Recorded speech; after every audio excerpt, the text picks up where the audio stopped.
Gujarat's #1 engineering university, Sankal Chand Patel University, 9642706257.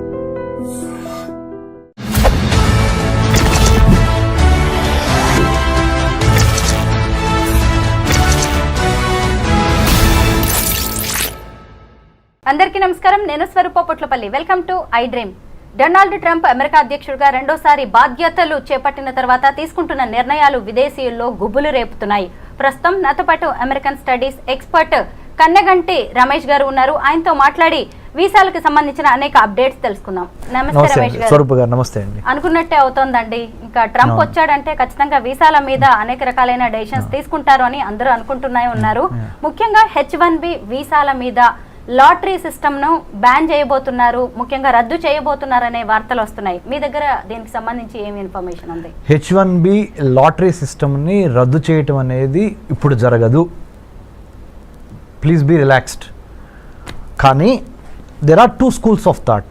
ఒక school of thought ఏమని చెప్తుందంటే, merit, America అంటేనే merit based economy, meritorious talented highly skilled పీపుల్కి ఇవ్వాల్సిన H1B work పర్మిట్ని మీరు అదేదో ఒక జోదం లాగా లాటరీ వేసి ఆ లాటరీలో ఎవరిది చిట్టు వస్తే వాళ్ళని తీసుకొని వాళ్ళకి పంపించడం ఏంటి? ఎగ్జాంపుల్ అండి, హార్వర్డ్ యూనివర్సిటీలో చదువుకున్నాను నేను. ఎగ్జాంపుల్, నిజంగా నేను స్టాన్ఫోర్డ్ యూనివర్సిటీలో చదువుకున్నాను. నేను ఆర్టిఫిషియల్ ఇంటెలిజెన్స్ ప్రోగ్రామ్ మీద మొన్న 2024లో స్టాన్ఫోర్డ్ యూనివర్సిటీలో చదువుకొని వచ్చా. నేనే అమెరికాకి H1B కోసం అప్లై చేస్తున్నా. కానీ నా టైం అవ్వక నా చిట్టు పికప్ అవ్వకుండా ఎవరో అమెరికాలో ఒక చిన్న యూనివర్సిటీలో అడ్మిషన్ వచ్చిన వాళ్ళ లాటరీ సిస్టంలో అక్కడ చదువుకొని వచ్చిన అబ్బాయిది వర్క్ చేయడానికి ఆయన చిట్టు పికప్ అయింది అనుకోండి. మరి నేను స్టాన్ఫోర్డ్లో చదువుకొని వచ్చాడు, అతను ఏదో చిన్న యూనివర్సిటీలో చదువుకొని వచ్చి ఇద్దరం వెళ్తుంది భుక్తి కోసమే. కానీ నా ఎడ్యుకేషనల్ క్వాలిఫికేషన్స్ అన్ని పక్కన పెట్టి ఆయనది పికప్ అయింది. అంటే నా మెరిట్ అసలు టెస్ట్ కాకుండానే, నా మెరిట్ జడ్జిమెంట్కి రాకుండానే, దాని పరిగణలోకి తీసుకోకుండానే ఏదో లాటరీ వేసి లాటరీలో చిట్టిస్తే ఎంత పెయిన్గా ఉంటుంది మేడం. ఇది ఒక స్కూల్ ఆఫ్ థాట్, ఒక section of society argument. It should be on merit basis, not on the lottery chit pickup basis. Second rung of people ఏం చెబుతున్నారంటే, వర్ణాలు, వర్గాలు, తరతమ భేదాలు, ఉన్నోళ్ళు లేనోళ్ళు, ఇవన్నీ మాకు సంబంధం లేదు. చిట్ ఎవరికి వస్తే వాళ్ళకి కూడా వదిలిపోయే ఈజీ అవుద్ది. మేము అప్పుడు ఫెయిర్గా ఉన్నట్టు ఉంటుంది, జడ్జిమెంట్గా ఉన్నట్టు ఉంటుంది. అంటే we're not being judgmental, we're very fair and transparent. Whoever like chit gets picked up or lottery gets picked up, he or she will get the H1B permit. So ఇదే fair model అని కొంతమంది. So ఇటువేమో merit అని, ఇటువైపు ఏమో lottery based అని. చివరికి ఇప్పుడు 2025 హైదరాబాద్లో ఐ డ్రీమ్ స్టూడియోలో స్వరూప పొట్లపల్లి గారితో నేను కూర్చొని రమేష్ కన్నెగంటి మాట్లాడుతున్న ఈ తరుణంలో ఇప్పుడున్న రూల్ ఏంటి అంటే, చిట్టు ద్వారానే, లాటరీ ద్వారానే పికప్ అయ్యేదే H1Bకి వెళ్తుంది. కానీ ఇంకా అది రద్దు కాలేదు ఆ system. This is the fact. కానీ మనలాంటి వాళ్ళం మాట్లాడుకున్నప్పుడు ఖచ్చితంగా ఒక టాలెంట్ అనేది లక్ డిసైడ్ చేయకూడదు. అవును కదా. మరి ఇప్పుడు ఈ లాటరీ సిస్టమ్ తీసేస్తే మంచిదంటారా, తీయకపోతే మంచిదంటారా? ప్లస్లు ఏంటి, మైనస్లు ఏంటి? చాలా మంచి ప్రశ్న, చాలా తెలివైన ప్రశ్న అడిగారు మీరు. అంటే పబ్లిక్ పల్స్ కూడా ఇలాంటి ప్రశ్న కోసం ఎదురు చూస్తూ ఉండుంటుంది. ఒక మెరిటోరియస్ స్టూడెంట్గా కింద నుంచి చదువుకొని, అంటే స్కాలర్షిప్స్ మీద, మెరిట్ మీద చదువుకొని పైకి వచ్చిన వాడిగా ఆబ్వియస్లీ నా personal opinion, I will vote for the merit based system. కానీ life is not fair. Life is not bed of roses. Life cannot be in black and white. There are areas of grey, right? There are colours of grey. కాబట్టి ప్రస్తుతానికి ఒక కొత్త model evolve అయ్యే వరకు we have to follow this model only. This model indicates lottery system of H1B, so that I'm not being partial, I'm not being judgemental, I'm not being selective, I'm not being biased అనేది crystal క్లియర్గా ఉంది. కానీ this is not fair. ఎందుకు? మీరు అన్నట్టుగా talent ఒకటి, luck ఒకటి. నా లక్ బాగుండి నాకు వచ్చింది, నా టాలెంటెడ్ రాలా. మరి రేపు నన్ను తీసుకునే ఎంప్లాయర్ ఉన్నాడు అనుకోండి, అక్కడ అమెరికాలో పెద్ద కంపెనీ ఇన్ఫోసిసే ఉందనుకోండి మేడం, లేకపోతే బిల్ గేట్స్, మన మైక్రోసాఫ్టే ఉందనుకోండి మేడం. నేను లాటరీ ద్వారా పికప్ అయ్యి వచ్చాను, నేను మెరిట్ బేస్డ్ మీద రాలా. అంటే నేను చదువుకుంది స్టాన్ఫోర్డ్ యూనివర్సిటీ, లెక్క ప్రకారం నాకు రావాలి, కానీ నాకు రాలేదు. కానీ ఎవరో ఒక చిన్న యూనివర్సిటీలో చదువుకో, అంటే ఇక్కడ మీరు ఇంకొకటి ఆర్గ్యూ చేయొచ్చు వేరే వాళ్ళు ఏమని అంటే పెద్ద పెద్ద బ్రాండెడ్ యూనివర్సిటీలు చదువుకున్న వాళ్ళకి మాత్రమే తెలివితేటలు ఉంటాయా, చిన్న చిన్న పల్లెటూరు నుంచి లేకపోతే సెకండ్ రంగ్ కాలేజెస్ యూనివర్సిటీస్ నుంచి వచ్చిన వాళ్ళకి తెలివితేటలు ఉండవా అనే ప్రశ్న గ్యారంటీగా లేవనెత్తారు.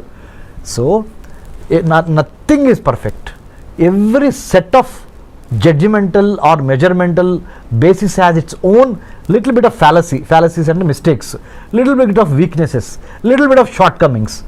ఓవరాల్గా బై అండ్ లార్జ్ ఎవరికి ఎక్కువ న్యాయం జరిగిద్దో ఆ సిస్టమ్ని మనము అడాప్ట్ చేసుకోవాలి. It will take little more time to come to that మెరిట్కి లక్కి ఆర్ మెరిట్కి లేదా వర్ణ వర్గ భేదాలకి అతీతంగా వచ్చే విధంగా ఒక న్యూ H1B సెలక్షన్ ప్రాసెస్ని డిఫైన్ చేసి డిజైన్ చేసి డెలివర్ చేసే డెలివర్ చేసే ఆ 3D రావాల్సిన అవసరం ఉంది. దాంట్లో భాగంగా మేధావులంతా కూర్చొని పాలసీ మేకర్సు, ఎడ్యుకేషనిస్టులు, ఇండస్ట్రియలిస్టులు అందరూ కూర్చొని ఒక న్యూ సిస్టమ్ని బయటికి తీసుకురావాల్సిన అవసరం ఉంది. How do you accommodate A competent, A transparent, A meritorious, A talented guy or girl to work in the United States of America based on the merit base, not on the luck base. ఆ సిస్టానికి రావడానికి we are evolving. ఎందుకంటే Rome is not built over night కదా, తప్పులు జరుగుతూ ఉంటాయి, నేర్చుకుంటూ ఉంటాం, వాటిల్లో నుంచి ఇవాల్వ్ అయి వస్తూ ఉంటాం. ఐఎమ్ షూర్ స్వరూప గారు in the days to come in very near future I think United states customs and immigration agency will go in to that direction under the department of homeland security. H1B వీసాలో కొత్తగా ఏమైనా మార్పులు తీసుకొచ్చే chances ఉన్నాయంటారా? Yeah, I think that's a smart question again. You know why? Given the Immigration and Customs Enforcement Agency, given the United States Customs and Immigration Office, given the new geopolitical, geostrategic realities of Russia, Ukraine on the one hand, Israel, Palestine on the other hand, North Korea, South Korea, China, Taiwan, ఇవన్నీ global flash points, గొడవలు జరుగుతున్నాయి, యుద్ధాలు జరుగుతున్నాయి. వీటన్నిటికీ తోడుగా post COVID-19 world ఆర్డర్లో Covid తర్వాత వచ్చిన ప్రపంచంలో రాజకీయ, ఆర్థిక, సామాజిక, సాంఘిక పరమైన మార్పులు ప్రస్ఫుటంగా కనపడుతున్నాయి. ఆర్థికంగా అమెరికా కుదేలవుతున్న దశ ఇది. For your kind information, America ఆర్థిక బలాలన్నీ వీగిపోతున్నాయి. The economic tremors, the political tremors, the technological tremors are really shifting the pendulum in the other direction. Asia ప్రాంతంలో ఉన్న చైనా వైపుకి ప్రపంచ ఆర్థిక, రాజకీయ, వర్తక, వాణిజ్య, వ్యాపార సంబంధాలు చైనా వైపుకి ఇన్ ఫేవర్గా పవనాలు ఇటు మూవ్ అవుతున్నాయి. మంచికో చెడుకో we have to wait and see. But having known this fact, United States of America has got a wake up call. అందుకనే మన ట్రంప్ గారు కూడా అన్నారు, hey it's a wake up call from China, People's Republic of China. You know what is it? DeepSeek R1 అనే ఒక కొత్త AI మోడల్ని, chat bot ఇప్పుడు ఏదైతే ఉందో చాట్ జీపీటీ లాంటి ఒక మోడల్, కొన్ని $1 బిలియన్ ఖర్చు పెట్టి చాట్ జీపీటీని మనం తయారు చేస్తే అలాంటి దాన్ని DeepSeek R1 అనే ఒక మోడల్ని చైనా వాడు $5.5 మిలియన్ తయారు చేశాడు. మనమేమో దాని మీద 100 కోట్లు 1000 కోట్లు ఖర్చు పెడుతున్నాం. మనకేమన్నా పిచ్చి పట్టిందా, లేకపోతే మనకేమన్నా తెలివితేటలు లేవా అని మనల్ని మనం ప్రశ్నించుకోవాల్సిన అవసరము, అఘాయిత్యము, సందర్భము ఏర్పడినవి అని సాక్షాత్తు 47th president of the United States of America Donald Trump has given a public statement. అంటే చైనా మ్యానుఫ్యాక్చరింగ్ స్పేస్ని, సైబర్ స్పేస్ని, మ్యారిటైమ్ స్పేస్ని, పొలిటికల్ స్పేస్ని, సర్వీస్ సెక్టర్ స్పేస్ని ఆక్యుపై చేస్తుంది. ఎన్లార్జ్మెంట్, ఎంట్రాప్మెంట్, ఎన్సర్కిల్మెంట్ అనే 3 విధానాల ద్వారా ప్రపంచంలో ఉన్న వర్తక, వాణిజ్య, వ్యాపార, సాహిత్య, రాజకీయ రంగాల్లో, ఆర్థిక రంగాల్లో తనదైన ముద్ర వేసుకోవటానికి చైనా నడుం బిగించి ఎన్లార్జ్మెంట్, ఎంట్రాప్మెంట్, ఎన్సర్కిల్మెంట్ అనే 3 స్ట్రాటజీల ద్వారా చాప కింద నీరులాగా ప్రవహిస్తున్న తీరుని అమెరికా గ్రహించింది. అమెరికాతో పాటు ఇండియా గ్రహించింది. ఇండియాతో పాటు ఆస్ట్రేలియా, జపాన్, మిగతా దేశాలు కూడా గమనించినాయి.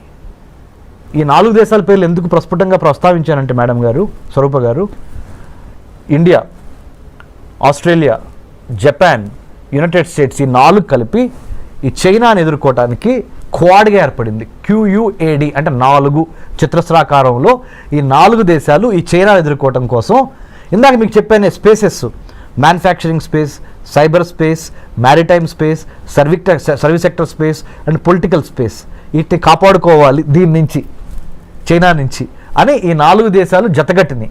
వీటితో పాటుగా భారత్, అంటే వీటిలో ఒకటైన భారత్ ఇటు బ్రిక్స్ని మేనేజ్ చేయాలి. Brazil, Russia, India, China, South ఆఫ్రికాలోనూ భారత్ ఉంది. ఇటు క్వాడ్ అంటే Australia, Japan, India, United States, ఇక్కడ కూడా ఇండియా ఉంది, ఇక్కడ కూడా ఇండియా ఉంది. మరి వీళ్ళతోనూ వెళ్ళాలి, వీళ్ళతోనూ వెళ్ళాలి. ఇద్దరితో కలిసి వెళ్ళి తన యొక్క రాజ్య ప్రయోజనాల్ని ఎలా కాపాడుకోవాలనే రాజకీయ దౌత్యపరమైన చదరంగంలో భారత్ చాలా స్మార్ట్గా తన పావుల్ని కదపాలి. దీనికి ఒక బ్యాక్గ్రౌండ్ ఉంది ప్రపంచ రాజకీయాల్లో. ఇప్పుడు జరుగుతున్న COVID-19 పరిణామం తర్వాత అమెరికా ఆర్థిక వ్యవస్థ కుప్పగూలిపోయి, అందుకనే let's make America great again అనే నినాదంతో ప్రెసిడెంట్ ట్రంప్ ఎందుకు అధికారంలోకి వచ్చాడు అంటే, ఉన్న వాళ్ళకి, అమెరికా పౌరులకి ముందల విద్య, వైద్యం, ఆరోగ్యం, పర్యావరణం, వాళ్ళకి భద్రత, ఉపాధి ఇవ్వగలిగితే తర్వాత మిగిలింది ఏదన్నా ఉంటే ప్రపంచ దేశాలకు పంచిపెడతాము అనే ఒక బేసిక్ నాలెడ్జ్ నుంచి, బేసిక్ ఐడియాలజికల్ ప్రిమైజ్ నుంచి ఆయన let's make America great again అన్నాడు. అందుకని ఇండియాకి నిన్నగాక మొన్న $21 మిలియన్ రద్దు చేశారు యుఎస్ ఎయిడ్ నుంచి. ఇది ఇండియాలో ప్రజాస్వామ్యాన్ని పెంపొందించడానికి, ఎలక్షన్స్ని పెంపొందించడానికి $21 మిలియన్ శాంక్షన్ అయి ఉంటే దాన్ని రద్దు చేసేశారు Elon Musk, department of government efficiency, కొత్త డిపార్ట్మెంట్ వాళ్ళు. ఎందుకంటే ముందర మన దేశం గురించి మనం ఆలోచిద్దాం. అది అమెరికా, అది భారత్ కానీ, నేపాల్ కానీ, బంగ్లాదేశ్ కానీ, ఏ దేశమైనా మనకెందుకయ్యా, America first, let's make America great again అనే నిదానంతో ట్రంప్ ఉన్నాడు. కాబట్టి దీనికి ఎంత బ్యాక్గ్రౌండ్ ఉంది. ఐ డ్రీమ్ ద్వారా, మీ ద్వారా, you are such a senior journalist with so much of hard work that you have put in the capital of India and elsewhere in the country. So my humble appeal to I dream viewers is, అర్థం చేసుకోండి, America యొక్క ఆర్థిక వ్యవస్థ పరిస్థితి బాగోలేదు. China చాలా తెలివిగా, చాలా స్పీడ్గా, చాలా సర్ప్రైజ్ ఎలిమెంట్స్తో అమెరికాని కొట్టడానికి ఆర్థికంగా, రాజకీయంగా, సాంకేతిక పరంగా ప్రతి అంశంలోనూ, ప్రతి డిపార్ట్మెంట్లోనూ అమెరికాని శాసించే విధంగా చైనా ఎదుగుతున్నది.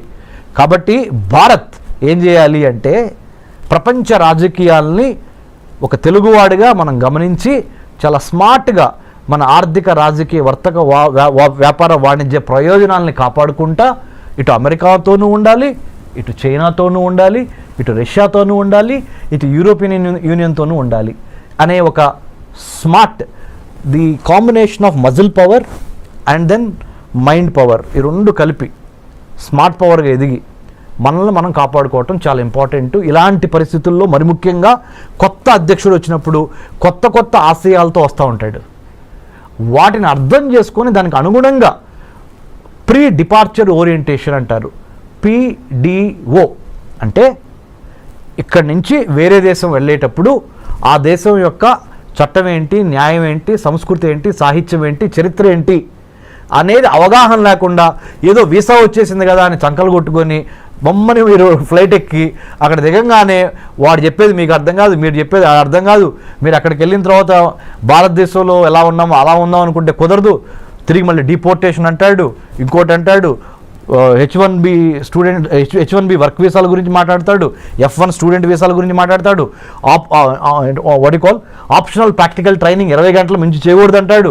అర్థం కాక ఏం చేయాలో అర్థం కాక ఇవన్నీ కాకుండా ప్రీ డిపార్చర్ ఓరియంటేషన్, PDO అంటే వేరే దేశంలోకి, మన దేశం నుంచి వేరే దేశంలో కాలు పెట్టబోయే ముందల అక్కడ చేయవలసిన అంశాలు ఏంటి, చేయకూడని అంశాలు ఏంటి, అక్కడ రాజకీయం ఏంటి, చరిత్ర ఏంటి, సాహిత్యం ఏంటి, వర్తకం, వ్యాపారం, వాణిజ్యం అక్కడ ఎలా జరుగుతుంది అనే దాని మీద మినిమం కామన్ సెన్స్తో, మినిమం హోంవర్క్తో ప్లాన్, ప్రిపేర్, పర్స్పైర్, ఇన్స్పైర్ అనే విధంగా మనం అక్కడికి వెళ్తే మంచిది. 2025లో H1B వీసా రెన్యువల్ ప్రాసెస్ ఎలా ఉండబోతోంది? 2025లో H1B మారే ఛాన్సెస్ ఉన్నాయి. ఓకే, రెన్యువల్కి సంబంధించినంత వరకు గుడ్ న్యూస్. మంచి ప్రశ్న. అగైన్ ఎందుకు చెప్పనా, ఇప్పుడు వరకు 2024 మ్యాక్సిమం 2024 2023-2024 ప్రథమాంకం వరకు, ద ఫస్ట్ పార్ట్ ఆఫ్ 2024 వరకు ఏంటి, H1B వీసా రెన్యువల్ కావాలంటే మీరు ఉదాహరణ, నా పేరు డాక్టర్ రమేష్ కన్నిగంటి, నేనే అనుకోండి, నేను అమెరికాలో సిలికాన్ వ్యాలీలో సియాటల్, శాన్ ఫ్రాన్సిస్కో, బే ఏరియాలో నేను లెట్సే మైక్రోసాఫ్ట్లో పనిచేస్తున్నా. H1B మీద నేను అమెరికా వెళ్ళి ఒక 3 ఏళ్ళు జాబ్ చేశా. మళ్ళీ నేను రెన్యువల్ చేయించుకోవాలి. అక్కడి నుంచి ఇండియా వచ్చి ఇండియాలో కొన్నాళ్ళు గడిపి మళ్ళీ I have to renew my H1B. దానికి సొంత దేశానికి తిరిగి రావాల్సి వచ్చేది.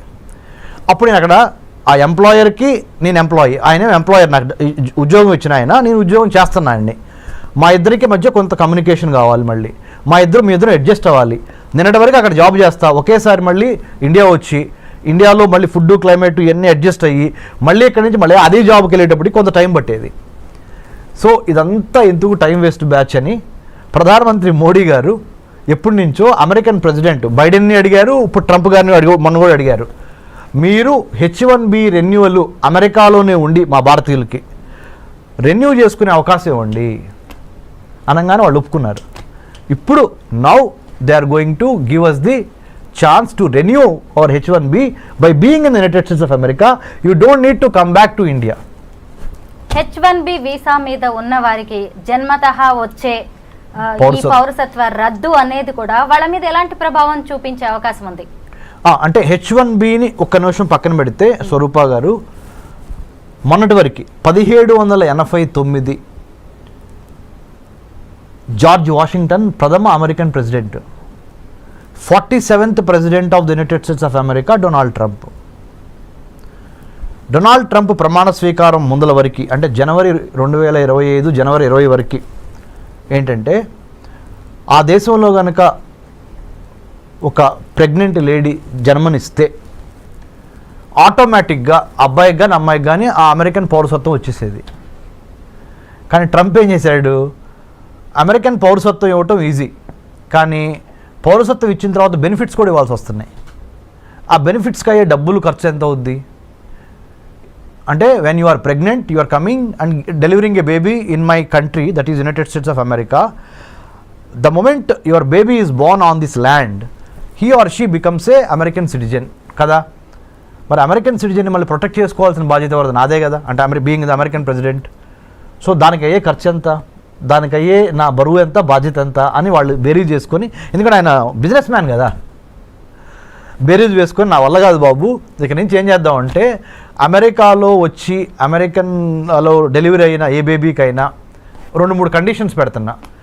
తండ్రి కానీ తల్లి కానీ పౌరసత్వం అయినా అయి ఉండాలి, లేదా గ్రీన్ కార్డ్ అయినా అయి ఉండాలి, లేకపోతే మీకు మీ అబ్బాయికి కానీ అమ్మాయికి కానీ నేను ఇక్కడ పౌరసత్వం ఇవ్వలేను. మీరు ఏదో విజిటర్ వీసా మీద వచ్చి, స్టూడెంట్ వీసా మీద వచ్చి, J1 వీసా మీద వచ్చి, L1 మీద వచ్చి, M1 వీసా మీద వచ్చి ఇక్కడ మీరు మీ అబ్బాయి అమ్మాయి ఇక్కడ పుడితే మొన్నటి వరకు అయితే చెల్లింది పౌరసత్వం వచ్చేది, ఇప్పుడు నా వల్ల కాదు. Because America doesn't have that kind of money or that kind of wherewithal to protect your child, because I have to give you all the American సిటిజన్షిప్కి ఉన్న బెనిఫిట్స్ అన్నీ ఇవ్వాల్సి వస్తుంది. I'm not in a position for the time being. రేపొద్దున వేరే president వచ్చిన తర్వాత, president ట్రంప్కి ఇది సెకండ్ టర్మ్, ఫైనల్ టర్మ్, రేపొద్దున వేరే ప్రెసిడెంట్ వచ్చిన తర్వాత ఆయన మారిస్తే నాకు సంబంధం లేదు. నేను దిగిపోయే వరకు, అంటే 2025 నుంచి అనదర్ 4 years 2029 వరకు నేను మట్టికి మీకు అమెరికా పౌరసత్వం ఇవ్వలేను. బర్త్ రైట్ సిటిజన్షిప్ అనేది మీ బర్త్ రైట్ అని మొన్నటి వరకు అన్నారు కదా, అది ఇప్పుడు కాదు. మీకు బర్త్ రైట్ కావాలి, సిటిజన్షిప్ కావాలి అంటే అమెరికాలో కొన్ని కండిషన్స్ ఉన్నాయి. కండిషన్ నెంబర్ 1, భార్యాభర్తల్లో ఒకళ్ళకి పౌరులై ఉండాలి, అమెరికా పౌరులు. రెండో కండిషన్, కనీసం గ్రీన్ కార్డ్ అయి ఉండాలి. ఈ 2 కండిషన్స్ పెట్టారండి. Thank you so much Ramesh గారు. థ్యాంక్ యూ స్వరూప గారు, థ్యాంక్ యూ వెరీ మచ్.